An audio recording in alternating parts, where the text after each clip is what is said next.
los colegas del BOC 96 que tomaban una frase de Anijovic, ¿no? Lo de utilizar los conceptos en situación. Quería con ustedes hacer un resaltado, ¿no? Un subrayado de algunas de las cosas que dijeron de lo que nos pasó con Faro, porque la pregunta que organiza todo esto es ¿qué nos pasó con Faro en este tiempo? Y nos pasó significa que estuvimos andando a partir de esa presentación que hicimos en la Casa de las Culturas, que recién le digo a Paula, había sido que yo también estaba en esa presentación, porque vieron que uno por ahí se marea ya de las distintas sedes, y estuvimos hace 2 años atrás contándole lo que era Faro. Y en ese que nos fue pasando, hay algo que me parece que apareció tímidamente en algunos grupos, pero que vale la pena ponerlo de nuevo en valor, ¿no? Que fue la sorpresa, la incertidumbre. Esto de, incluso hasta el enojo, ¿por qué fuimos seleccionados? ¿Por qué mi escuela fue seleccionada? Porque encima la forma de notificación no fue la más feliz en ese inicio de Faro, ¿recuerdan? Bueno, entonces, ¿cómo de esa situación de incertidumbre llegamos a esto que ustedes presentan en imágenes y en palabras y en ese detalle de música? Porque es difícil armar un video. El ejercicio no fue inofensivo e ingenuo, fue intencional, porque cuando uno tiene que decir en 1 minuto contar qué te pasó con esto, la imagen, el sonido y la secuencia en que se presenta nos está transmitiendo algo. Y esto que nos transmitieron en los videos, en los más de 16 videos que acabamos de ver, nos habla de muchos logros, muchos avances, progresos, o sea, nos habla de cuestiones alcanzadas, logradas. Entonces, ¿cómo pasamos de esta incertidumbre, de este temor o de este enojo, porque estábamos otra vez con otro programa rompiendo la paciencia y diciéndoles acá hay que meterse con Faro, a esto de que se valora como logro? Y creo que es en ese camino, y acá sí, permítanme una licencia, traigo una imagen que usa un analista institucional nuestro, argentino, que dice, en este camino de las instituciones que nos ocupamos de las personas, somos como vaqueanos en el oficio. La idea del vaqueano es la idea del gaucho que Sarmiento escribió en el Facundo. ¿Recuerdan? Todos tuvimos que haber leído el Facundo porque la formación docente está atravesada por el Facundo de Sarmiento. Y la idea de ese vaqueano, el analista, el autor lo que dice es estar ligeros de equipaje pero con la seguridad de ir andando. Sarmiento cuando lo describe como el gaucho que conoce el terreno, aunque el terreno no tenga caminos. Y que conoce el terreno por ciertas distinciones, el viento, el pasto, el suelo, el relieve del territorio. Y esta imagen es muy potente para pensar cómo nosotros llegamos hoy a Faro, ¿no? Porque lo que ustedes nos contaban es que llegamos a logros, y esos logros no fueron por arte de magia, no fueron por generación espontánea, sino que hubo un recorrido, y no un recorrido individual, sino un recorrido de los ESI y de la escuela. Entonces muchas veces, como vaqueanos, vamos avanzando donde no hay caminos trazados y vamos descubriendo nuevos caminos. Hay una idea que a mí me gusta mucho y lo trabajaba con otro grupo de colegas en otro contexto, pero me parece que justo merece la pena ser compartida acá, que tiene que ver con el vaqueano, la palabra, la etimología. Una de las etimologías tiene origen en el viejo andaluz, que hacía referencia a los primeros colonizadores de la América que fueron dejados acá porque tenían que quedarse, porque no había lugar en el barco, porque cargaban en el barco todas las riquezas de la América, y que como se tenían que quedar tenían que aprender el terreno y aprendían a conocer el lugar. Entonces, cómo muchas veces cuando nos encontramos a desafíos nos vemos obligados a aprender cómo avanzamos y qué caminos trazamos, ¿no? Y en esto, me parece que la palabra la dijo uno de los grupos, hubieron ribetes. Vieron que la imagen de ribete también es muy potente, porque significa que no fue lineal, No fue que empezamos en cero y era una recta numérica, que todos hablamos de la recta numérica. Bueno, no es que empezamos en cero y estamos en 10. No lo podemos conmensurar así, sino que lo podemos conmensurar en la frase que decían, ¿no? Estos obstáculos y cómo fuimos rearmando y resignificando a pesar de los obstáculos. Y acá, dos ideas potentes para seguir pensando Faro en el futuro. Uno, lo que ustedes trajeron, que es el nivel aula, y el trabajo de la reflexión sobre la práctica. Por eso es la práctica de enseñanza, uno la referencia en el trabajo en el aula. Y en ese trabajo en el aula, lo dijeron con toda claridad, no había nada nuevo. Faro no trajo nada nuevo, sino que identificamos problemáticas y sobre esas problemáticas vimos cómo enfrentarlas o afrontarlas. Y ese cómo es la mirada instrumental. Y acá permítanme que me ponga en mi papel de profesora y les digo, el cómo de la mirada instrumental no es la didáctica. La mirada instrumentalista de la enseñanza tiene que ver en qué estrategias, qué metodología, qué estrategias.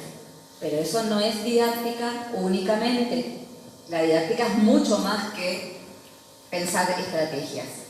Y en esto, me parece, y acá sí voy a poner otro concepto a jugar, la importancia de lo que ustedes mostraban con los juegos, ya sea con estas actividades disruptivas, distintas del tema de lectura, con los talleres, que de nuevo no tienen nada, porque díganme, con plan de lectura hace 8 años, quienes tenemos un poquito más de antigüedad, no hablo de la gente joven, Nobel recién, sino quienes tenemos un poquito más, con plan de lectura, ya no hacían talleres de lectura, recién hablaban de foros de lectura, no se hacían ya con otras líneas de trabajo. Entonces, ¿qué es lo distinto de esto? ¿Por dónde viene lo singular? Y creo que viene por algo que dijeron una de las colegas también, que tiene que ver con las realidades bien marcadas de cada escuela. Lo dijo una de las escuelas que pasó en la primera parte. Realidades bien marcadas. ¿Eso qué quiere decir? Que nuestra escuela, que está en esta zona, que tiene estas aulas satélites o que está en este lugar y que pasó por tal proceso demográfico, es distinta a la del colega.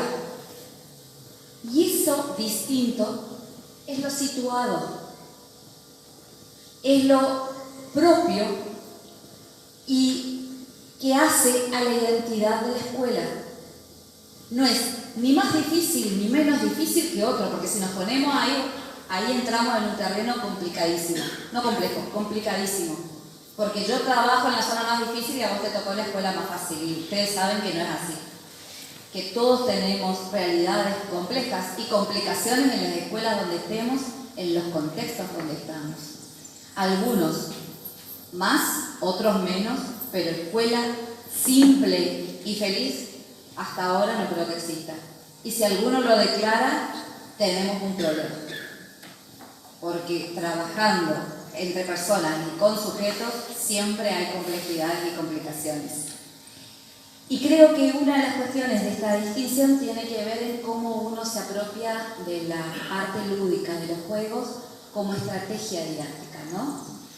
Y acá sí los invito a buscar, hay un autor norteamericano, David Perkins, lo deben conocer algunos, y Perkins habla del juego de las disciplinas, porque esto es importante. ¿Para qué usamos el tema de naipes para matemática? Para que el chico juegue a las cartas y se divierta y sepa el concepto de la relación del tema de matemática. Perkins lo que dice es que el juego para las disciplinas supone poner al sujeto en situación de hacer, pero de un hacer que le permita tener sentido del para qué hace. Y cuando uno tiene sentido de que para qué hace esto, uno está aprendiendo. Por eso me mostraban recién el bingo de fracciones. Y el juego en sí motiva, y da placer porque a uno le gusta jugar. Ahora, en la forma de aprender fracciones con ese juego, lo que hace es facilitar que este niño incorpore todo lo referido a la idea, a los conceptos y al procedimiento de fracciones, pero puesto en una situación de significado mucho más clara que tiene que ver con lo concreto. ¿Me expliqué? ¿Y esto para qué lo digo? Porque solemos en educación tener ciertas cuestiones de, perdonen la palabra, vedetismo pedagógico con algunos conceptos. Y entonces, cuando hablamos de innovación, se creen que innovar es trabajar con los celulares en el aula, y no es así. Innovar significa muchas otras cuestiones. Y cuando hablamos de juegos, pareciera que es solo jugar a las cartas. Y tampoco es así. Sino que el sentido pedagógico, sustancial, de la actividad que el docente está proponiendo va más allá de la cuestión de que el chico incorpore un concepto, sino que es un concepto para. Y eso nos tiene que quedar en claro, porque cuando nosotros lo tenemos en claro podemos generar lo que este último grupo de colegas mostraba, armar ese potrero en el patio de la escuela, pero la intencionalidad formativa es otra, no es que armen el potrero, sino que aprendan elementos, que incorporen conceptos de geometría en el hacer. Y eso es construcción del saber. Y el otro plano que apareció con mucha fuerza acá y que me parece que es lo distintivo de Faro es el plano institucional. Las prácticas educativas, diría un autor, ¿no? Prácticas de enseñanza y prácticas educativas. Y las prácticas educativas del hacer institucional, a ver, nosotros en qué escuela estábamos trabajando, en la escuela de la modernidad. Y la escuela de la modernidad era cada maestro con su librito. ¿Quién no escuchó esto en el Instituto de Formación? Yo todavía lo escucho en los institutos de formación y me altera el... Cada maestro con su librito. Porque la escuela de la modernidad era un docente que tenía un librito con el cual transmitir eso porque con eso estaba asegurado el trabajo. Resulta que ahora se nos complejizó todo el contexto, se nos complejizaron los sujetos, son otros sujetos los que tenemos a cargo, y entonces a esta escuela hay que darle un nuevo mapeo, una nueva cartografía. Y volvemos a la imagen del vaqueano, ¿no? Hay que abrir otros caminos. Y acá, ustedes decían recién, Faro, creo que estas son las palabras que concurren en sentido, ¿no? Faro nos ayudó, articulamos, integramos y comienzan a tener relevancia el tiempo que le dedicamos a trabajar en equipo. Que no es solamente nos juntamos a hacer algo, ¿no? Porque trabajar en equipo hay que poner mucho del conocimiento en qué reglas nos damos, qué tiempo nos damos, cómo cada uno va procesando las actividades y asume las actividades. Y sobre todo esto hay mucha teoría, ¿no? Pero es el trabajo en equipo docente y el incorporar otros. Ustedes contaban de cómo los papás comienzan a ser incorporados con otras actividades. Y esa es la escuela que vamos cartografiando ahora. Y esta escuela nos sentimos más preparados para, decían ustedes, con el trabajo en equipo. Acompañados, la tarea es más sencilla. Creo que eso es más que elocuente para definir la fuerza del trabajo en equipo. Y esa tarea, entre todos, es lo que nos va permitiendo ganar experticia en el trabajo. Hace poco leía a una especialista que habla de formación docente, ¿no? Y ella dice que es más simple, hay un video de ella contando esta conferencia, y decía que es más simple la tarea de un neurocirujano que la tarea de un docente. Porque el neurocirujano, el que entra a una cirugía X, fíjense, en una neurocirugía, tiene todo un procedimiento establecido que si corta un poquito más acá o un poquito más allá, sabe que falla. Y el docente es el que ingresa a un salón de clase con 30 sujetos, en el mejor de los casos, 30 sujetos, no pongo etapa cronológica, 30 sujetos. diversos, distintos, y que tiene que tomar decisiones en ese momento a partir de lo que tiene planificado, que muchas veces no se ajustan a los que tienen planificado. Yo vengo de secundaria y los que estamos en secundaria sabemos lo que significa eso. A partir de lo que estaba planificado, tomar decisiones para lograr que esos sujetos aprendan.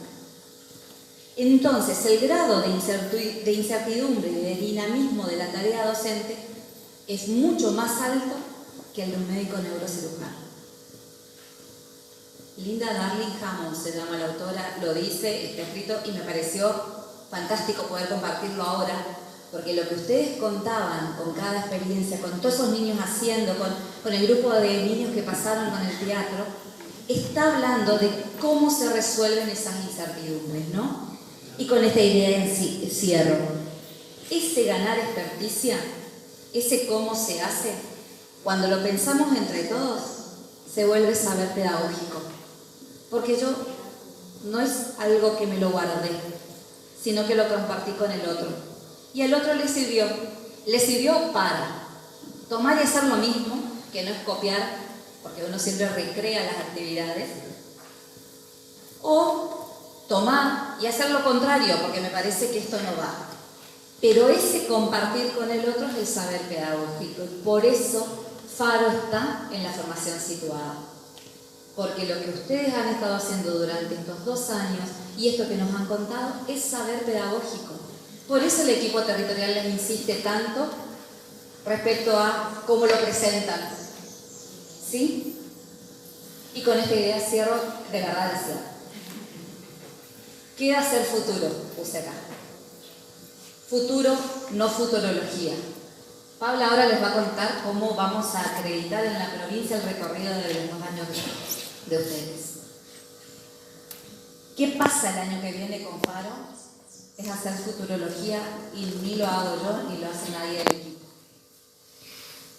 ¿Sigue Faro o no sigue Faro? No lo sabremos. Lo sabremos en marzo del año que viene, cuando ustedes se encuentren con alguna notificación del equipo que ustedes conocen, o no se encuentren con ninguna notificación y aparezca el programa